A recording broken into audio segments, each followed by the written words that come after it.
everyone, it's Darby from rejoiceandcreate.com. Thanks for stopping by today.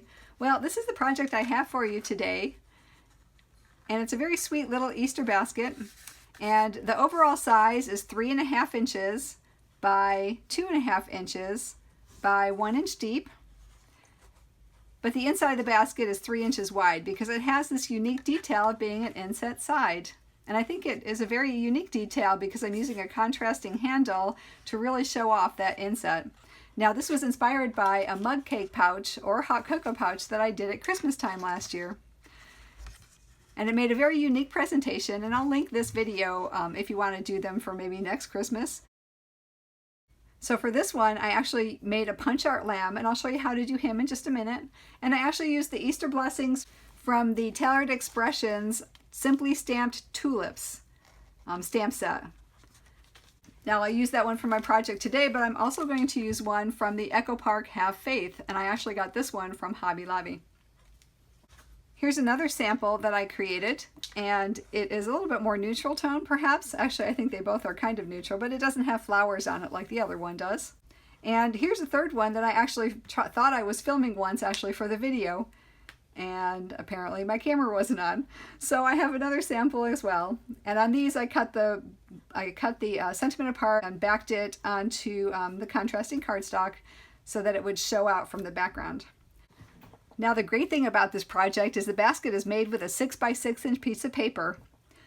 So you can use either your 6 by 6 inch pads, or you can use the 12 inch pads, cut down and get 4 of them from one 12 inch piece of paper. For the handle, I used a piece of cardstock that was 1 inch wide by 11 inches long, because that's how long my cardstock was. But if you have a longer cardstock, you can cut it down to 11 inches, or you can simply use it and have a little bit of a higher handle. And then for contrast, I used another piece of paper that was 3.5 inches wide by 1 3/4 inches tall, and that just gave a backdrop for my adorable little lamb. All right, so let me get to the lamb. Now, punch art animals have been around for a while. This is not my creation. These were actually things I found on Pinterest and on the internet. And this particular one, I was inspired by a 2009 video by Angie Judah at Chicken Scratch. And she created this one with the Stampin' Up! Punches that were available at the time. Now, I am a punch hoarder. I don't get rid of too many of my punches. And I still have all of these that she used. So, I'm going to show you what I use so you can look around your supplies and see what you have, and maybe you could use something as well. Now the base of the lamb is a 1 3/4 inch scallop circle punch. For the head, it was actually a large oval punch, and the oval was 1 3/4 inches by 7/8 of an inch, and you just cut it in half and use half of it for the head. You created a little tuft of hair over the top of the lamb's head by using, it was a triple flower punch, and this is actually the triple flower, but there is actually a smaller flower punch that's available as well right now that you can use, and those are about 1/2 inch wide. For the eyes, she used a 1/8 inch circle punch of white, but if you don't want to do that, you can go the lazy way like I did and use a Uniball Signo white gel pen, which actually shows up really well on the dark cardstock. And if you have trouble doing things freehand, and sometimes I do it and I think that maybe if they're not quite the same, they're a little quirky, but you can actually use the 1/8 inch circle punch to punch 2 holes next to each other, the size you want the eyes, and then just use that as the stencil to create eyes that are equal shape and distance right where you want them. And it's a really good thing if you're doing a mass production of these. You can just put that down, get the eyes, put that down, get the eyes, and have it done. For the ears, it was a 1/2 inch circle punch, and it was cut in half for the ears. And for the feet, this was the word window punch, and this was 3/8 inches wide by 1 3/4 inches long, and you cut it in half roughly for the 2 feet. Then you glue down it all together, and you have this adorable little lamb. All right, so let's score our 6 by 6 inch piece of paper for the basket. And if you have a directional pattern that you want to go a certain way, I want my stripes to be up and down, you want the top to be at the top guide at this point. All right, so go ahead and score it at one side at 1 inch and 1 1/4 inches, and then at 4 3/4 of an inch and 5 inches. Turn it to the side and score it at 2.5 inches and 3.5 inches. All right. right, so we'll start with a 2.5 inch and 3.5 inch score line. Go ahead and fold and burnish these.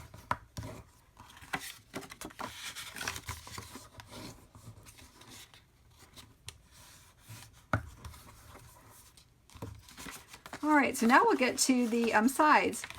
On the inside score line, fold that one towards the back or towards the inside of the box. And then what we're going to do the other one is fold the other one out towards the outside, and that will give us the inset lip. Let me show you that in just a minute. See, it's like this.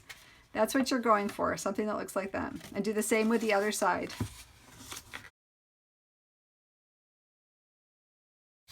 Okay, there's where you have it. So the first thing we're going to do is we're going to adhere that 1/4 inch lip down. Now, when I do this for gifting, I actually do it with liquid glue because it actually lasts longer. Sometimes the tape I have will pop open, and I want to make sure those lips stay crisp. But today I'm using a little bit of tape just to make it go quickly. So let me put that there, and we're going to put it right on that 1/4 inch section. If you go over one side, go over the side towards the inside. So don't go over to the outside because this is going to be our side of the basket. You can go to the inside because we're folding this towards the inside anyway, and that will cover any extra adhesive that kind of goes over that inside score line.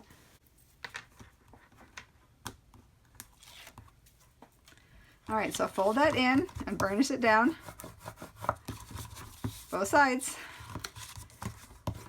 All right, so now we're going for the tabs on the side. We have a 1 inch square right in the middle. That's our tab for the bottom. So cut on each of the score lines right neatly up on the rectangular side of the score line, and then notch towards the little square. Do that to the other side as well.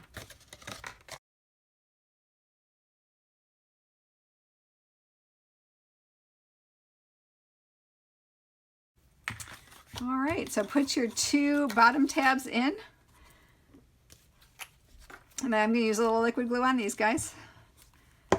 Stand up one side and glue the tab up.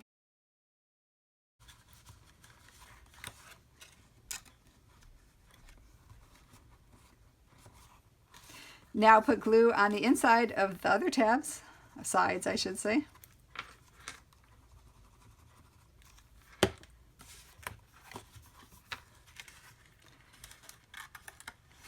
And glue those up.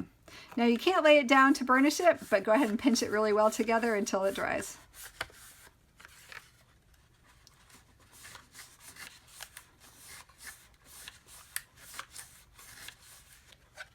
Okay, and that's our cute little basket. If you want to put the contrasting or coordinating strip across it, go ahead and glue that on now.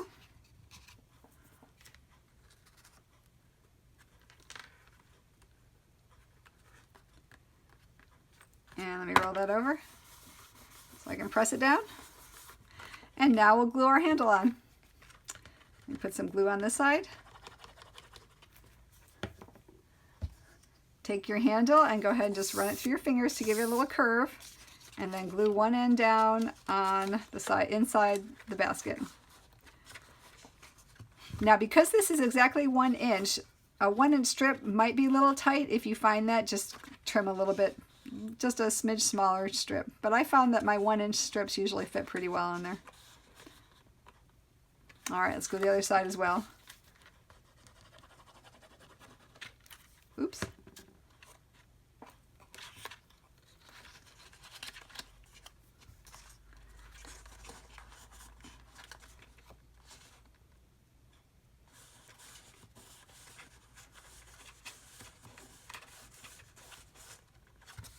Okay, so that's our sweet basket. Let me show you what I was going to go ahead and put in this last one. It's actually a little tag book notepad that I created. I'd gotten some white cardstock, which is actually very flimsy. I bought it at a discount store, and it was rather see-through and flimsy, but you can use copy paper as well. So I just cut 2 inches by 3 inch. Actually, it ended up being 3 1/4 because I just cut pieces in half. So it's about 2 inches wide by as long as you want. Mine were 3 1/4, and I used a retired tag topper punch to make the tags. You could just use a piece of rectangle with rounded corners, or just a rectangle as well. And I used the same cardstock to make a cover, and just tied it together with a piece of twine, although you can use a brad as well. And it makes a really cute thing if you have to write a quick little note. You just tear that off of the twine and you're set to go. So I wanted to put that in there, as well as a little gel pen. And my gel pen is actually one from Valentine's Day. I just cut a strip of the same paper and glued it around really well with some really strong tape. And I'll tuck that one in there as well. And that makes a really cute non-food gift. But if you want to include some candy as well, you could always stick in some Ghirardellis. Or you can put in some teas and honey sticks. Or it'll fit a variety of different Easter candies. So let me finish up decorating and I'll be right back.